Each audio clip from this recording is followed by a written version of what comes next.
Hey there! So today we have another super exciting topic, and no further ado, let's just dive in. So today's topic is about editing tones in Lightroom. And as I told you before, that's exactly how I felt when I started with Lightroom. It felt like a huge big maze there, and it was super hard to understand where should I even start. But again, don't worry, we've got you, and we have all the lessons here for you to understand. But this one here is something practical, and you can learn with us.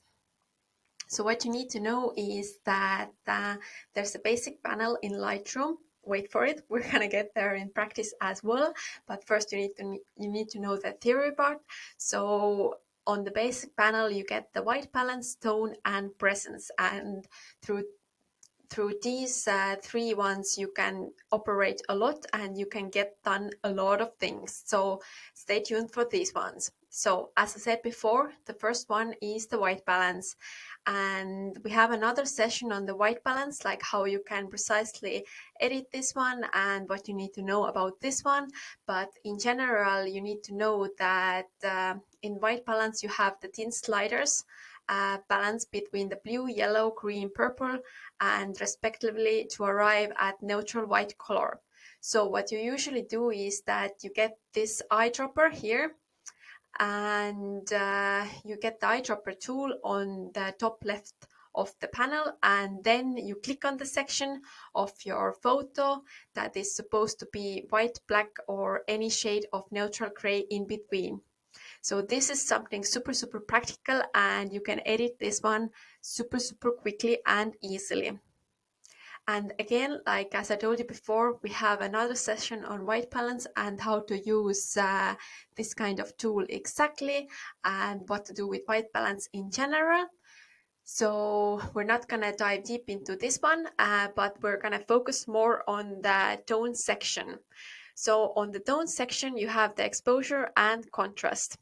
And this is separated from highlights, shadows, whites, and blacks adjustments. So in general, these exposure and contrast are super strong tonal adjustments. What that means is that in general, exposure gives an overall lighter or darker look to the photo, while increasing or decreasing contrast increases or reduces respectively the tonal spread. So in practice, you can see it here and on the basic selection. So you see the exposure and contrast are here, and these two are super strong tonal adjustments.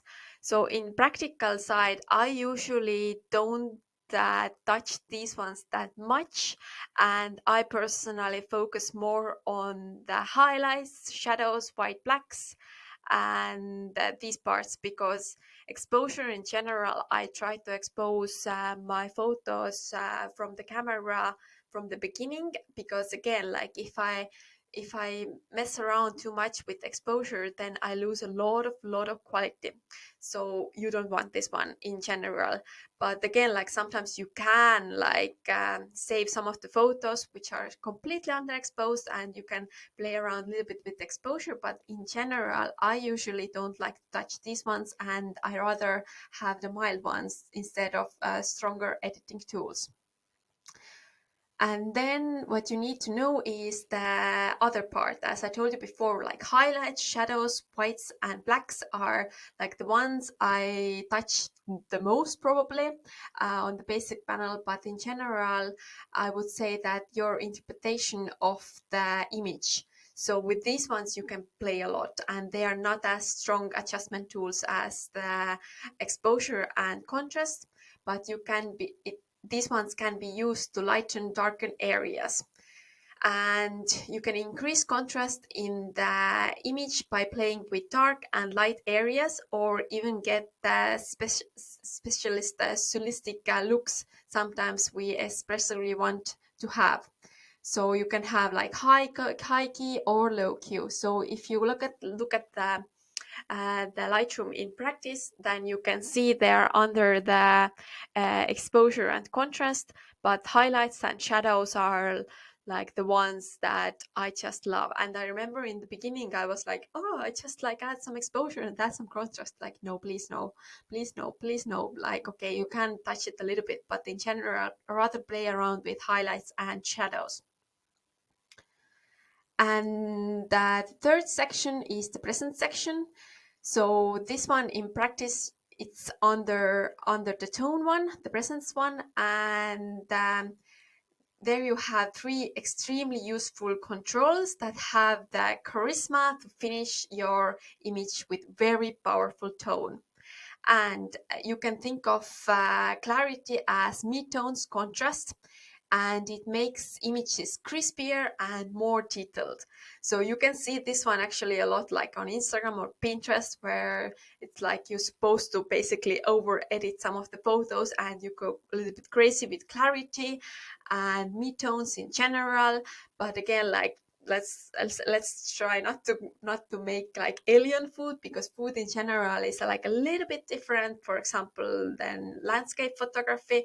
And in the end of the day, you want the food to look like edible in general. So don't go overboard, but in general, like clarity is one of the things that you can definitely play around, and you can make magic there. And the next one is vibrance, and this is the second magical slider of the section, and imagine it as selective saturation adjustment. Whereas the saturation slider adjusts colors globally, and crudely, vibrance increases the intensity of the weaker tones, and it is inherently suitable for rather drastic adjustments. So what that means is that you have to be careful with vibrance and don't go overboard, or at least try not to go overboard. I know like at some point of our life we all go overboard with this one, but in general be careful with the vibrance tool, vibrance slider. And then like if you look at the Lightroom in practice, like you see like the difference there if you get the clarity in or out, or you play around with vibrance or saturation. And the next one is also like, this is one of the parts that I usually forget about the basic ones, is the black and white section. So the basic panel also has a black and white section on the top right. So clicking it automatically converts the image to a pure black and white version with color adjustments, meaning that vibrance and saturation are like disabled. So white balance adjustments remains active, and it is recommended to change those before black and white conversion. So in practice, it looks like this. You just click on it and done. And this is actually like a super creative tool in general, because black and white is something magical, and you can have super creative practice there in general. Obviously, like food obviously needs to be colorful, but if you want some artistic look, or you have some creative ideas where it's like only black and white, sorry, then it really makes sense like to use this tool as well. And another thing that we also talked about in our previous session is the auto button.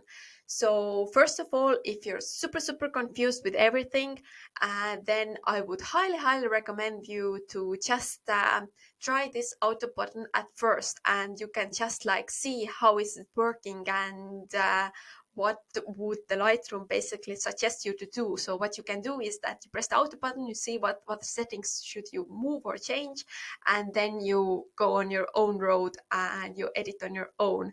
But this is also like, especially when you're starting out with Lightroom, and then this is like a super useful tool. And this tool is next to the tone badge, and it automatically adjusts the image to what it thinks so good punchy photo. So sometimes it works great, sometimes less. So auto adjustments tends to make photos usually too bright and overshoots the white slider to impress. But on the other hand, again, like it's like a super quick starting point that you can use to then to your wishes in general. And again, this is a tone curve basics. And this tool in general in Lightroom, like tone curve, or also sometimes they call it S curve. This is basically what you need to know is like a visual tool for you to edit the photos that you already had in the basic one. We are not gonna go deep into tone curve because on tone curve you can literally have something like days and days of practice and video courses, because this one is like a little bit more complex tool. But in general, what you need to know is that the tone curve, simply also photographers used to use it as curves, is a powerful tool that can affect the overall brightness and contrast of the photo. So by adjusting the tone curve, you can make your images brighter or darker and can affect the contrast level. So this is the tool that you can play around, but it's like super easy to get lost there and make a mess there. So definitely try this tool, but don't go overboard with this one. And in our next course, we are gonna dive deep into, in our intermediate course, we're gonna dive deep into the tone curve in general. But right now, you more need to know the basic one and the three sections. So white balance, tone and presence. And on tone, you have to know the exposure, contrast, highlights, shadows, whites, blacks. And on the presence section, we have the clarity, texture, vibrance, saturation. And again, like this one is like theory part. So definitely check on our other session where we give you our raw files, and there you can edit with us. And for me personally, it always helps to try things through. Then I learn way more easily, and then I have the memory way better, because in the end of the day you need to know the theory part, but in general you need to have some practice as well. So definitely stay tuned for this one. And that's it for today. Thank you for watching. I hope this was useful, and we will see you in the next one. Bye!